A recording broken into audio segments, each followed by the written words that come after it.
A'udzubillahi minasyaitonirrajim. Bismillahirrahmanirrahim. Assalamualaikum warahmatullahi wabarakatuh. Kembali lagi di channel Sampul Hitam. Untuk cerita kali ini masih melanjutkan cerita yang sebelumnya yang berjudul Susu Kalajengking. Cerita ini ditulis oleh Novita Jungkook. Oh ya, sebelum masuk ke lanjut, bagi teman-teman yang belum subscribe, Mang Sukir minta bantuannya untuk subscribe channel ini dan nyalakan notifikasinya agar teman-teman tidak ketinggalan cerita-cerita dari Mang Sukir. Dan jangan lupa share channel ini agar channelnya semakin ramai. Dan tak usah berlama-lama, bagaimanakah untuk kelanjutan cerita ini? Ini dia kisahnya. Selamat mendengarkan.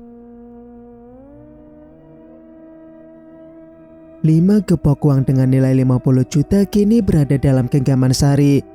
Meski tubuhnya terasa sangat lelah dan seakan remuk, namun dia tidak merasa menyesal melayani pria berduit tersebut. Semakin hari ia akan terus menaikkan tarifnya. Orang-orang tidak ada yang protes. Malahan mereka sampai rela antri demi mendapatkan apemnya Sari. Satu malam saja bisa menghasilkan uang berpuluh-puluh juta. Tekadnya untuk membeli rumah sendiri sudah bulat. Rumah impiannya ketika berada di kampung. Esok dia akan survei lokasi perumahan tersebut. Rasanya tentu saja bangga dengan hasil kerja kerasnya. Toh biarpun jadi pelacur, namanya juga tetap bekerja. Karena Sari juga mengeluarkan tenaga untuk melayani mereka semua. Dimulai dari jam 9 malam, diakhiri dengan jam 6 pagi. Satu malam saja sudah bermacam-macam bentuk yang menusuk apem. Mereka sudah membuat janji ketika di siang hari. Bahkan Sari juga tak sungkan melakukannya di siang hari. Yang penting ada uangnya. Gimana kabar lo, Sar? Hari ini Sari bertemu dengan teman-teman satu profesinya. Baik dong, kau gimana? Tanya Sari balik kepada Laura. Wih, makin kinclong saja kau, Sar. Pasti sukses ya bisnismu. Sinta kagum dengan penampilan Sari. Iya nih, barang mewah semua yang menempel di badan lo. Jadi simpanan om-om ya? Tebak Santi. Enggak ya, aku tidak suka terkekang. Kerja sama mami kalian saja aku nggak mau. Sari berkata dengan logat kota. Mereka berempat sibuk membahas pekerjaannya. Tanpa Sari sadari bahwa Santi menaruh iri kepadanya. Sama-sama jadi pelacur, namun hidup Sari jauh lebih cepat menanjak. Sedangkan dia sudah lama dan masih seperti ini saja perkembangannya. Bagi resepnya dong, Sar, pinta Laura. Lah kan kalian tahu tempatnya. Aku ya dapat dari Mbah Bedu, ucap Sari. Memang serius karena susuk itu ya? Kan kata dia cuma ada satu susuk itu, keluh Sinta. Tanya saja sama dukun lain. Kenalannya Mbah Bedu mungkin ada, ujar Sari. Santi yang masih diam melirik temannya ini. Kali ini dia sudah tidak bisa untuk menekan rasa cemburunya. Terbesit pikiran buruk dalam hatinya. Oleh sebab itu dia berpamitan untuk pulang duluan. Kenapa Santi cepat pergi? Tanya Laura. Mungkin ada pesanan, jawab Sinta sekenanya saja. Tujuan Santi adalah rumah dukun lainnya. Dia mengenal dukun ini dari Mbah Bedu juga. Namanya Mbah Saman, dukun dari Sumatera Barat. Ilmu santetnya tidak bisa diragukan lagi. Kau tentu tahu syarat yang kuinginkan, seringai Mbah Saman. Santi tanpa berkata-kata langsung membuka bajunya hingga telanjang bulat. Naik ke pembaringan dan pasrah saja ketika dukun tua itu menggerayangi tubuhnya. Wanita ini sama sekali tidak menunjukkan ekspresi nikmat. Dia tetap terbaring kaku seperti pohon pisang. Sedangkan dukun tua itu terus menggerang merasakan kenikmatan dari tubuh Santi. Sekitar 15 menit adu gabrut mereka pun usai. Mbah Saman pergi ke bagian belakang rumah untuk mandi. Santi tidak mandi karena sudah tidak sabar. Ini fotonya, namanya Sari. Santi menunjukkan foto. Cantik sekali dia, puji Mbah Saman. Jangan berharap dia akan datang untuk menyerahkan tubuh padamu. Dia punya susu kalajengking di tubuhnya. Jelas Santi agak sewot. Mbah Saman tidak memperdulikan ucapannya Santi. Dia mulai berkomat-kamit membaca mantra sesuai santet yang Santi pesan barusan. Di tempat lain, Arya mulai menikmati sentuhan dari istrinya. Esok dia akan berangkat kerja dan malam ini ingin mengambil jatah batin. Sari tetap melayani suaminya. Bahkan baru sekarang ini mereka mau bersetubuh. Karena pikiran yang kalutakan permasalahan antara Sari dan Purnama, Arya sampai lupa untuk menyentuh istri cantiknya. Barulah sekarang dia ingin melakukan kewajibannya sebagai suami. Arya mendesak kenikmatan karena tongkatnya sedang dicilati seperti es krim. Permainan Sari membuatnya mabuk kepayang, padahal mereka belum bersetubuh. Ketika Sari sudah siap dan ingin naik ke atas bagian nahkoda, tiba-tiba saja mata Arya menangkap sesuatu berwarna merah di bawah ketiak istrinya. Arya pun membuka tangan istrinya agar bisa melihat lebih jelas. "Kamu kenapa ini sayang?" Arya menunjuk bintik merah seperti koin di ketiaknya Sari. "Apa ini ya mas? Kok ada seperti ini?" Sari agak malu karena tubuhnya corok. "Coba mas lihat dulu. Kok bentuknya kayak kurap gini?" ujar Arya. Semakin malu Sari mendengar ucapan suaminya.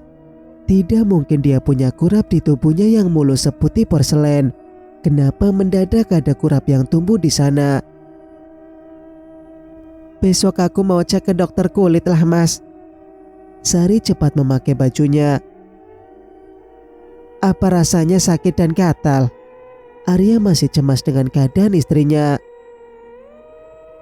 "Tidak ada rasa sih tadi. Ini baru terasa panas," saut Sari. "Ya sudah, besok kamu cek saja ke dokter." "Mau pakai uang kerja mas?" tawar Arya berharap Sari mau. "Tidak usah, aku punya uang kok," tolak Sari. Arya juga tidak memaksa istrinya lagi untuk berhubungan. Karena Sari tampak malu dan gelisah dengan keadaan tubuhnya yang mendadak begitu. Sambil masuk kamar mandi ia menggerutu. Uang segitu saja ditawarkan terus. Dapat apa sih uang 700.000? Rutuk Sari merasa kesal dengan suaminya. "Enak kalau uangnya banyak. Skincare aku saja lebih dari itu harganya," rutuknya lagi. Di depan cermin ia melihat tubuhnya yang tadi tampak ada kurap. Ia merasa kesal karena mendadak saja tumbuh penyakit seperti itu. "Apa pelangganku ada yang kurapan ya? Kan aku jadi susah kalau gini. Mana besok banyak yang pesan," kesal Sari. Terpaksa ia harus membatalkan semua janji dengan pelanggannya. Bisa malu bila mereka melihat tubuhnya yang kurapan begini.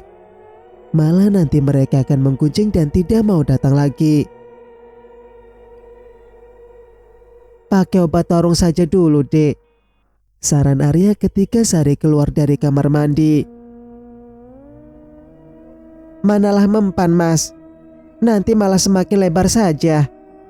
Aku punya kok uang untuk berobat," Sari menjawab agak ketus. "Ya sudah, kalau kamu memang mau ke dokter. Atau Mas besok libur saja kerjanya," tawar Arya. "Nggak usah. Ngapain kamu libur?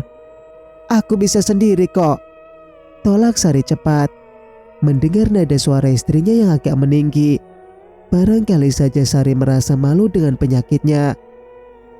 Setelah mendapatkan resep dari dokter kulit, Sari menebus obatnya di apotik. Walaupun bentuknya sangat kecil seperti koin, namun terasa sangat panas dan gatal. Dokter bilang bahwa itu herpes. Dengan wajah lesu karena hari ini ia pasti tidak bisa jualan dan tak akan mendapatkan uang. Padahal uangnya kurang sedikit lagi untuk membeli rumah impiannya. Sari ingin secepatnya pindah dari sana, agar Purnama tidak bisa lagi menemukan keberadaan mereka. Dulu Sari amat kagum dengan Purnama yang cantik dan juga sangat giat. Sekarang dia sangat benci karena merasa Purnama adalah ancaman baginya. Apalagi sekarang Sari bisa berkomunikasi dengan iblis yang ada di dalam tubuhnya. Pangeran kalajengking bagaikan suami kedua baginya. Gila bro, tuh cewek cantik banget, cetus seorang pria bermobil mewah ketika melihat Sari sedang menunggu taksi. Kodain lah, siapa tahu bisa pakai, sahut temannya. Kedua pemuda yang jelas anaknya orang kaya ini pun turun dari mobil untuk mendekati Sari. Budi Sari yang menawan membuat mereka tak tahan bila membiarkannya lepas begitu saja. Hei cantik, mau kemana nih? Tegur Pras sambil tersenyum. Mau pulang, jawab Sari sambil tersenyum. Mata Pras seolah tersihir dengan senyumannya Sari. Bahkan Bobby temannya saja sampai lupa menutup mulut. Suara wanita ini begitu merdu masuk ke dalam telinga mereka. Sari tahu bahwa kedua pemuda ini pasti ingin mendekatinya. Mau nggak main sama kami? Tawar Bobby langsung. Sanggup berapa? Tanya Sari to the point. Wih, kamu pasang tarifnya berapa? Pras bersorak senang. Tergantung, jawab Sari cuek. Kalau kamu mau menemani kami ke Batam untuk 2 malam, kami akan memberikan mobil ini kepadamu, ucap Pras.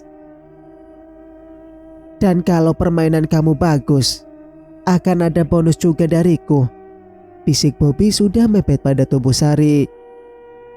Boleh, angguk Sari setuju dan langsung masuk ke dalam mobil. Memang Pras dan Bobby sedang akan keluar kota untuk melakukan pekerjaan.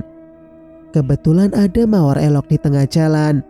Mereka pun memetiknya dan membawa keluar kota. Sari membuka bungkus obatnya dan segera menelan. Kamu lagi sakit? Pras bertanya sambil menatap Sari dan tentu satu tangannya sudah menelusup masuk ke dalam baju. Aku ada alergi makanan. Gak sengaja kemarin termakan. Dusta Sari karena malu mau mengaku punya kurap. Pras semakin liar menyentuh Sari karena tangannya mendapatkan semangka yang sangat kenyal. Tidak seperti penjualan yang sudah kendor. Sungguh barang yang didapat ini masih bagus. Bobby yang merutuk karena dia harus membawa mobil. Kamu masih perawankah? Tanya Pras menciumi leher Sari. Tidak, aku sudah punya suami malahan, jawab Sari tak menutupinya. Benarkah? Kenapa ini masih milik perawan? Kaget Pras. Sari tersenyum penuh arti dan malahan ganti dia yang memanjakan Pras, menyentuh dari leher hingga turun ke bagian bawah. Pras menekan tombol di mobilnya dan muncullah tirai agar Bobby tidak bisa melihat mereka berdua. Pras mendesak kenikmatan merasa oral dari Sari. Permainan yang sama sekali tidak menyentuh gigi. Pras tak tahan lagi dan langsung menaikkan dress yang Sari pakai. Di dalam mobil mereka melakukan perzinahan yang sangat dilaknat Tuhan. Sari bergerak naik turun dan suara Pras yang sangat membuat Bobby penasaran dengan rasa nikmat itu. Kurang ajar Pras, masa aku harus jadi nyamuk begini?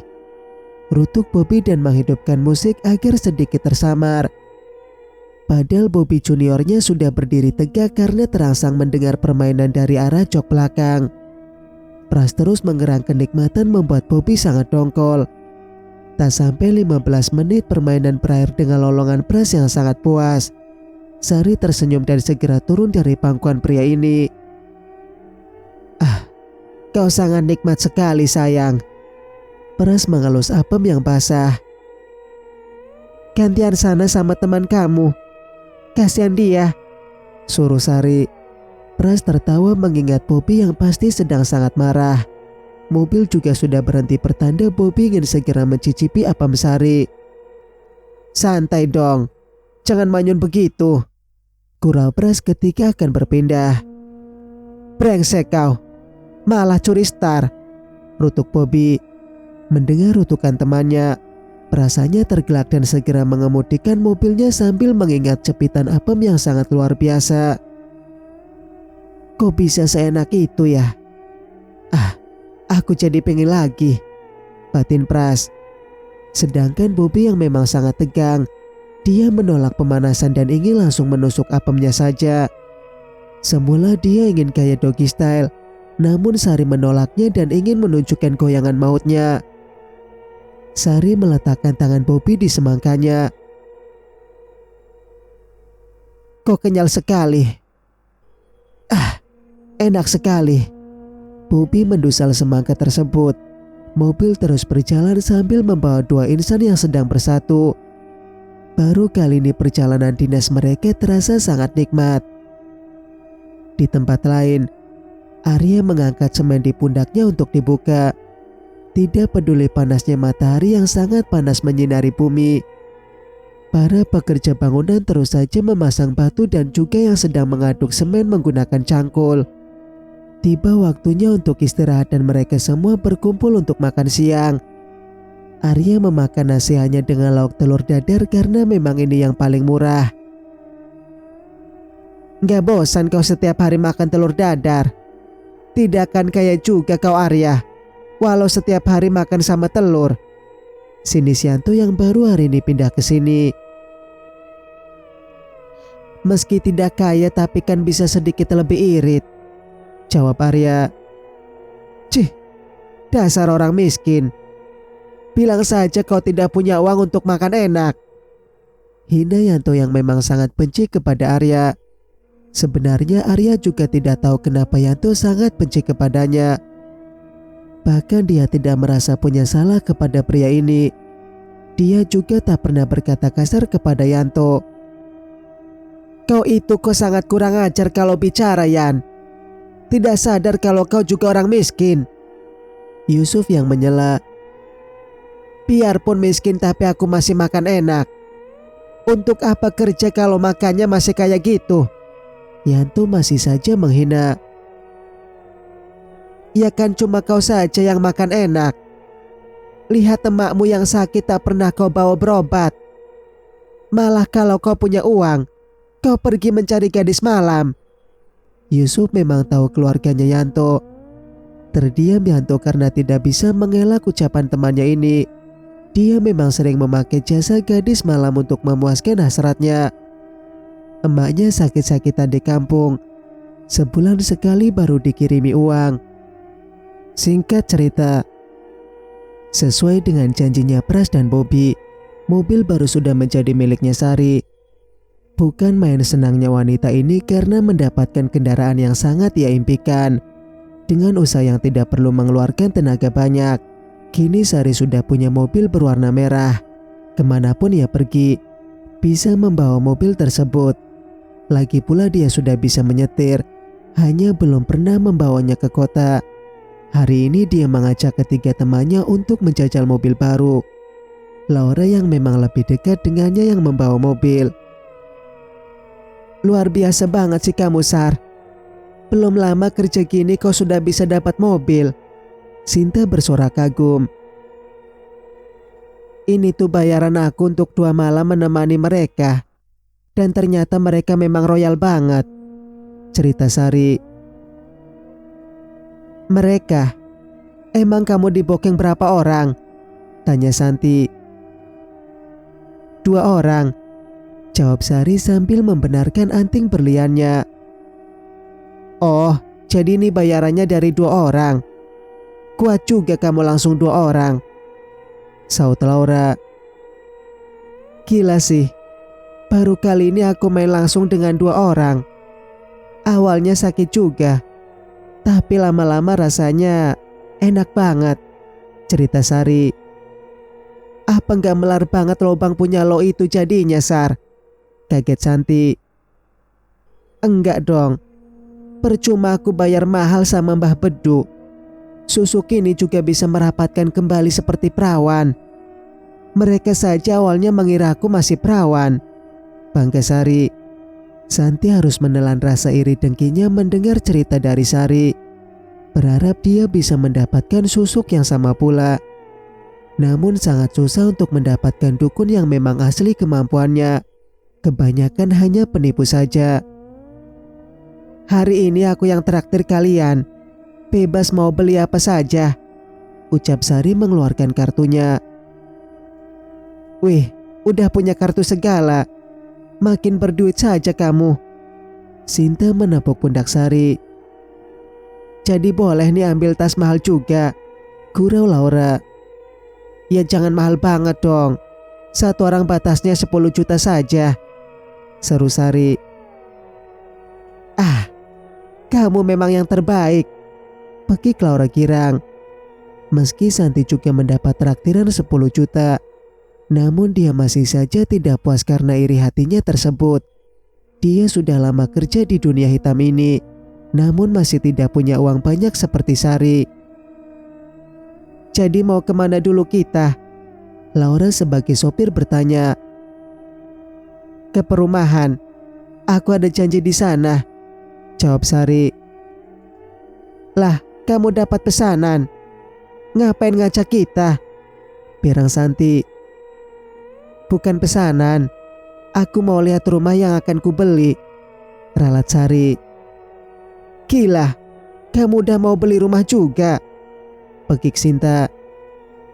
Perumahan yang terlihat sangat mewah mereka datangi. Bahkan mereka juga cukup lama berurusan dengan satpam ketika akan masuk tadi. Harganya tentu ratusan juta. Mereka bertiga hanya mengikuti Sari saja. Hoki banget sih dia. Belum lama kerja gini loh, bisik Sinta. Rezekinya kali. Aku juga mau cari dukun yang punya susu kalajengking lah, saut Laura. Susah carinya. Bukan mudah cari dukun di kota gini, rutuk Santi. Lo kenapa sih? Dari tadi kau sewot mulu. Lagi kangen pelayan Om Burhan ya? Ledek Laura. Santi tidak menjawab dan dia memilih untuk duduk di kursi saja.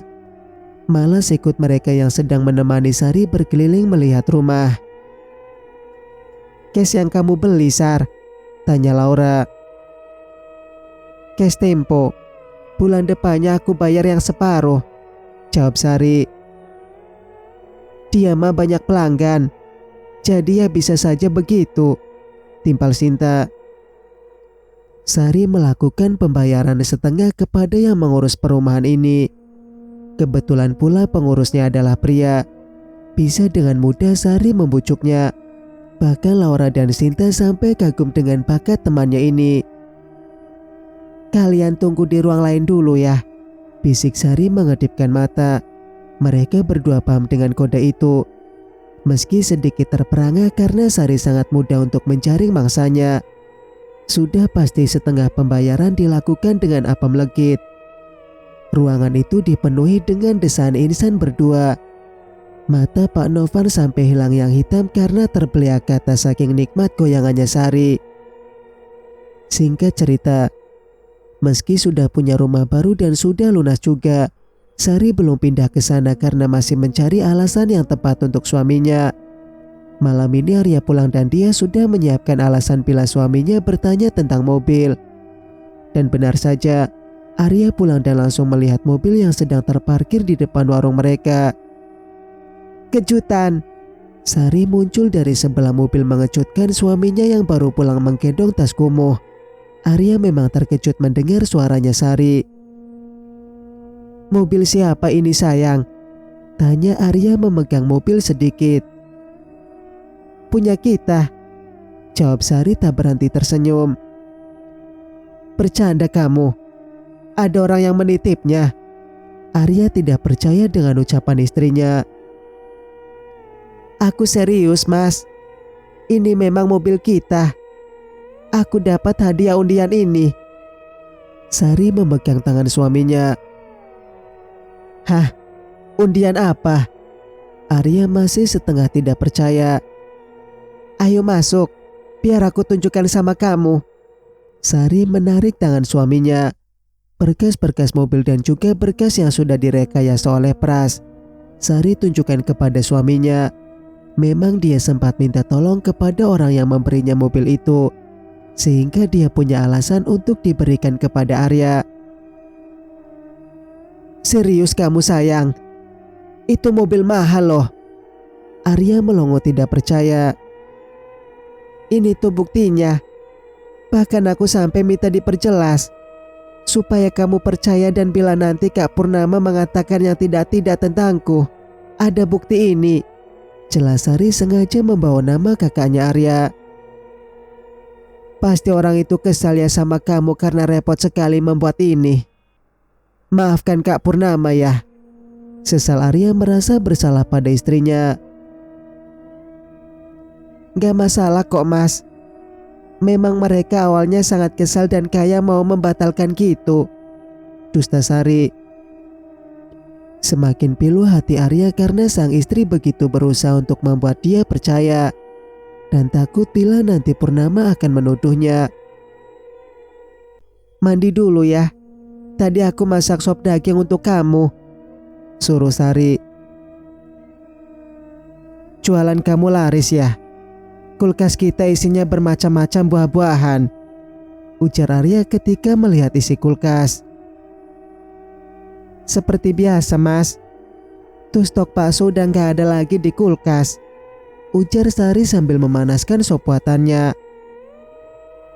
Terima kasih sudah berjuang bersamaku. Walaupun keluarga kita sama-sama tidak merestui. Arya memeluk istrinya erat. Sari hanya mengangguk dan balas memeluk tubuh suaminya. Arya pun segera mandi membersihkan diri. Sari meraba tubuhnya yang terdapat kurap. Semakin hari rasanya semakin sakit dan panas saja. Dia bertekad akan pergi ke rumah Mbah Bedu saja. Singkat cerita, mata Sari terbelalak ketika mendengar ucapan Mbah Bedu bahwa dirinya terkena santet.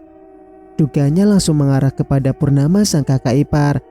Apalagi memang wanita itu masih sangat kental dengan aura gaibnya.